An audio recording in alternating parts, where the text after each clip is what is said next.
Am I the a-hole for my response when my co-worker called my husband useless? I, female 36, work at a company, and recently we had a new employee join our department, Pam. Most of my co-workers are moms. They suggested that we gather at lunch break and start conversations with Pam and get to know her more. Pam was friendly. We started talking about our typical day-to-day routine. When it was my turn, he answered saying that I wake up at 6 a.m. Clean up, make breakfast, get the kids ready, then take them to school. Then pick them up from school after work, then do chores, then clean, then do laundry. Pam interrupted me saying, "Wow, so your husband is one of those useless, overgrown man-children that women try to parent along with their children then?" And everyone was like, I was taken aback, but said, "Actually, my husband is severely disabled. He can't work or do chores or childcare."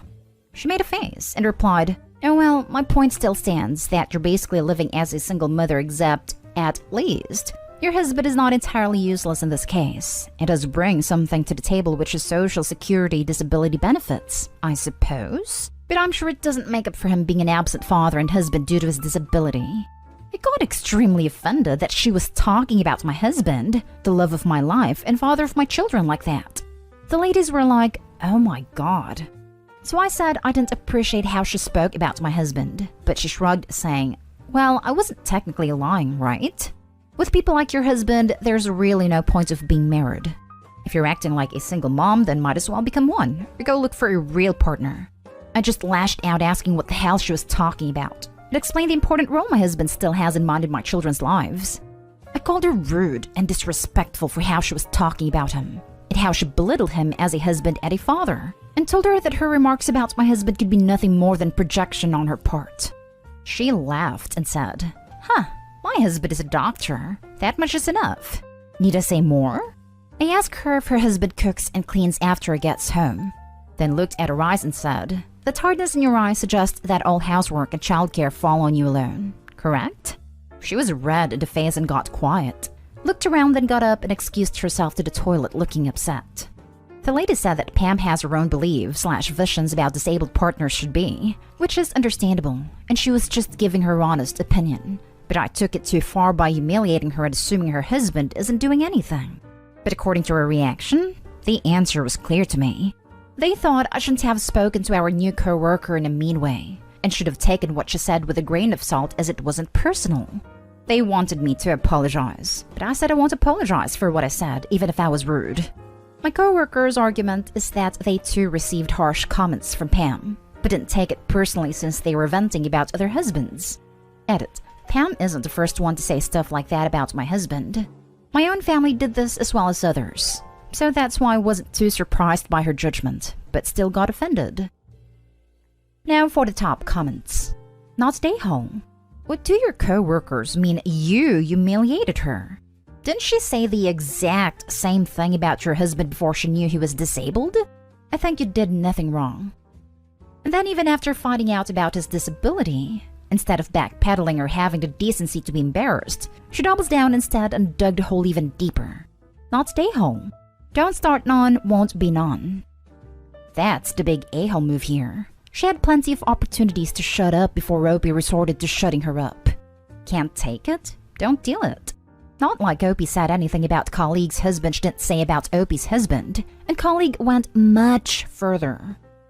Not stay home. So here's what you learned about Pam today. Pam is an ableist. She's also a judgmental hypocrite who likely has one by one destroyed each of your co-workers in one way or another, so often that they shrug and say that's how she is.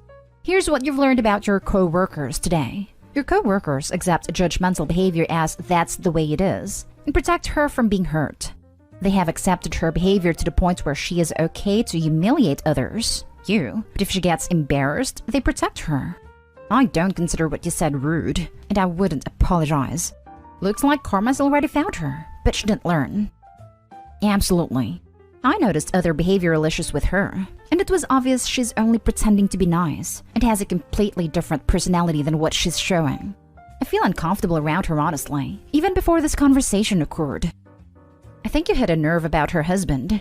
Her strong views came from somewhere.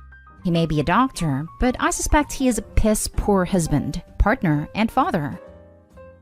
Next story is titled, Am I the a-hole for not showing up for a dinner with my sister when I found out she was planning to set me up? I, 34 male, am a single dad of 2 amazing kids. My 18-year-old son and my 14-year-old daughter. 14 years ago, my fiancé and the mother of my children died suddenly, and it destroyed me. She was my everything. We were supposed to grow old together, raise our babies together, share a life. She was my best friend for 15 years and my love for 6. After she died, my family expected me to date again, find love again, marry someone, and find another mother for my kids. But I have never had any interest in meeting someone else. I focus on being a good dad and enjoying my life the best that I can. I never wanted to move on, and I don't feel like that's something that will ever happen for me. About 2 years after my fiancé died, though, my sister started getting pushier. She told me I needed to find someone who could make me happy, that I deserved better than staying single for the rest of my life. I told her that it's my choice, and if that's what feels right to me, then it's what I'll do. For the most part, she lets it go once I say no, but she brings it up often enough that it has affected our closeness. 2 years ago, we stopped talking for months after she brought my kids into this plot to set me up, and was disappointed they didn't want to take part in it. When I found out, I was furious, and I thought that was the last of it when we reconciled because she saw I was willing to not speak to her, and her apology was the most genuine it had ever been. But then last week she told me she wanted to hang out. We were supposed to go to dinner in her favorite place. But a few days before that, I found out she was actually trying to set me up with this woman she knows. Once I found out, I just refused to show up. That dinner was Thursday, and yesterday she was furious that I hadn't shown. She said they had been waiting for me. I asked her who they was, and she said she had brought someone along for me to meet. I told her I no longer trust her after this. My parents sent me a message last night that it was rude to be a no-show, and I should understand they just worry I'm putting my life on hold and denying myself happiness. Am I the a-hole? Wow, not the a-hole. Your sister is not respecting your choice. I would not have showed up either.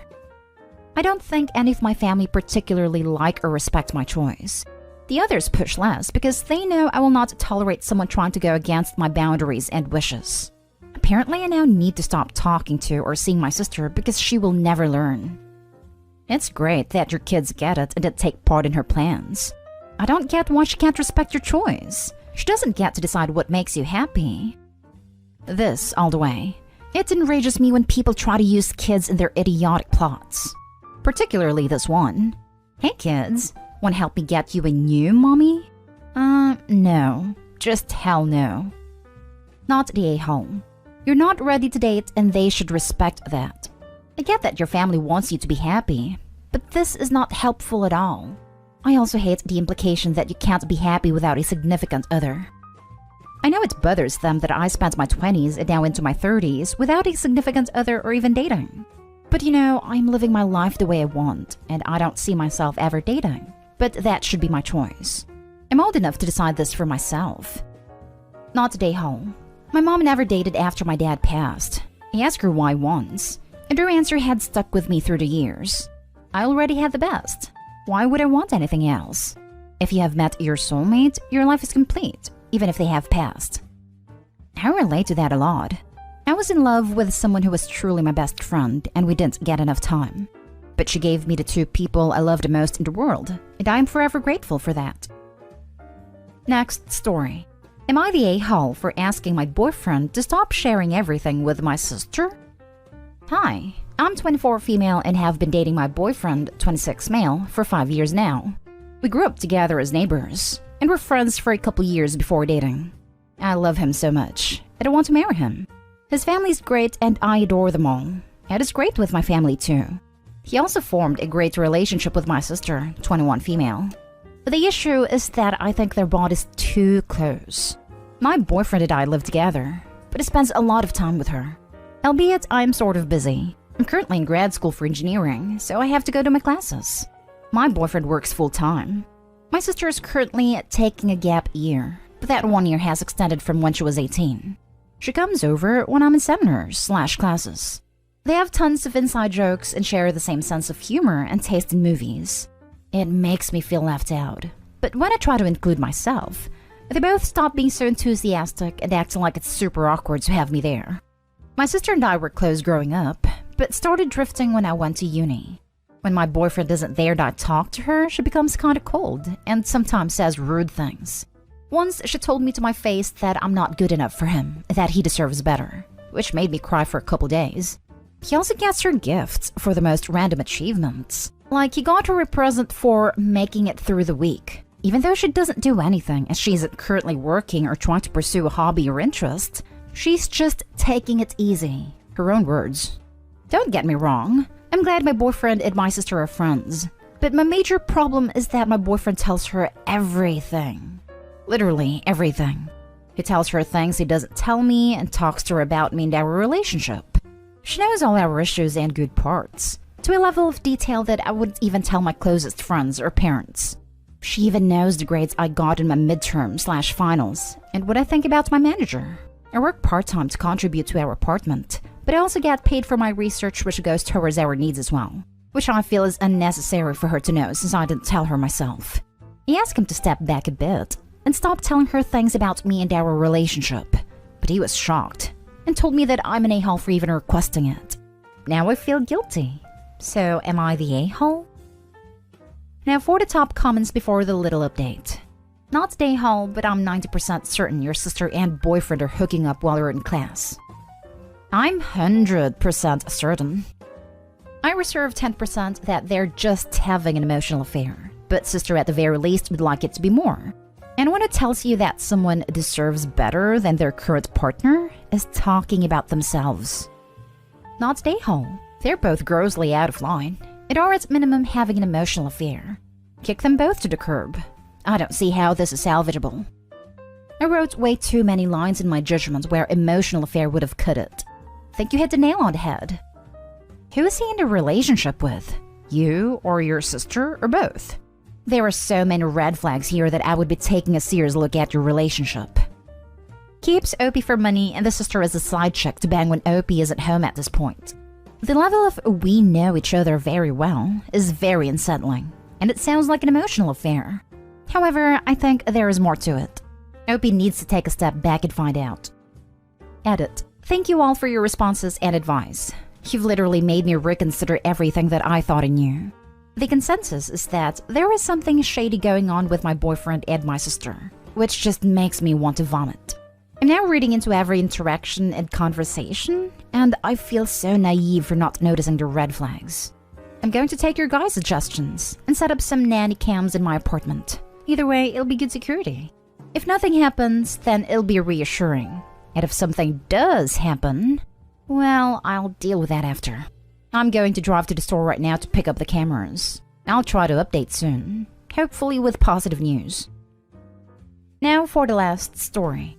Am I the a-hole for telling my husband to suck it up? I am the main caregiver of our baby, 6 months old. I deal with a lot, including a medical condition that occasionally paralyzes me from neck down. It can take a few hours until I can move my hands when it happens, and sometimes even a whole day. My legs take longer. For the last 2 weekends, suddenly my hubby gets a high fever. No other symptoms, no COVID we checked, and claims he is too sick to even watch the baby for a minute while I pee.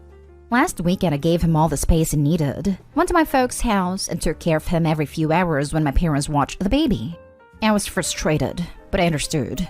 During the week he was okay again, worked till late and acted normal. Yesterday, a few hours after I started getting paralyzed, he suddenly broke with a low fever again, crying out that he is sick and he can't take care of the baby. With only one arm working, I took care of the baby all night long, terrified that it would go paralyzed as well. Whenever I begged for help, like change his diaper or make him a bottle, he yelled at me and got mad. This morning I lost all my limbs again, and my jaw was stuck for an hour.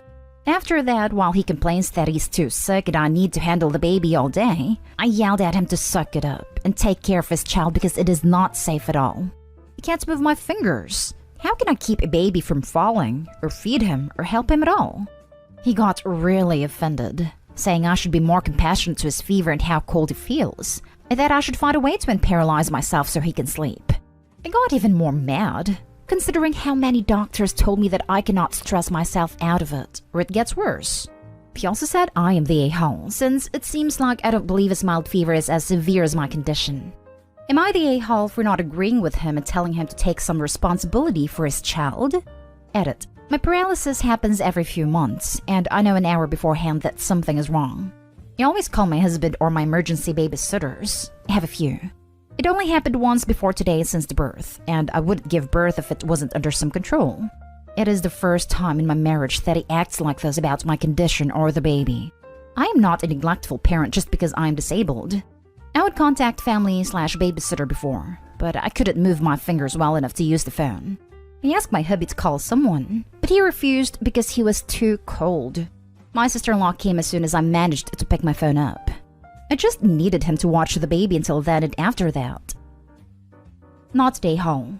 It sounds like he's faking, honestly. He's fine during the week, but when he has to help with the baby on the weekends, he's sick? Even if he was faking, when you have a kid, the kid comes first. Sometimes you have to take care of the kid when you are sick or hurt. It just happens. Kids bring a lot of colds home and everyone at home catches them. Every parent has to take care of a kid when they feel like crap. It is how it works. The fact that he thinks he should get a pass because he has a fever, which is honestly the least crappy symptom he can have, even though his wife is paralyzed, is a sign he is a selfish a-hole and a bad parent. But if he gets a fever again, he needs to see a doctor. Recurring fevers are just not a normal thing. He certainly wouldn't want to pass anything along to the baby now, would he? This has to be rage bait. No one is genuinely that whiny and self-centered and absolutely stupidly careless. With a highly unlikely chance this is real, it'd obviously be not a hole. Your husband is absolutely useless. It is pretty obviously faking sick to get out of parenting. You don't have a partner. If you don't get a partner, what's the point of being married? Wish it was, really. I'm sitting here crying as this is not the man I married. Update. Thanks to your advice, I found the voice controls on my phone and can now use them. You had to talk with him without him yelling at me that he is cold and too sick to deal with me. We'll try to stay in another room tomorrow when I feel better.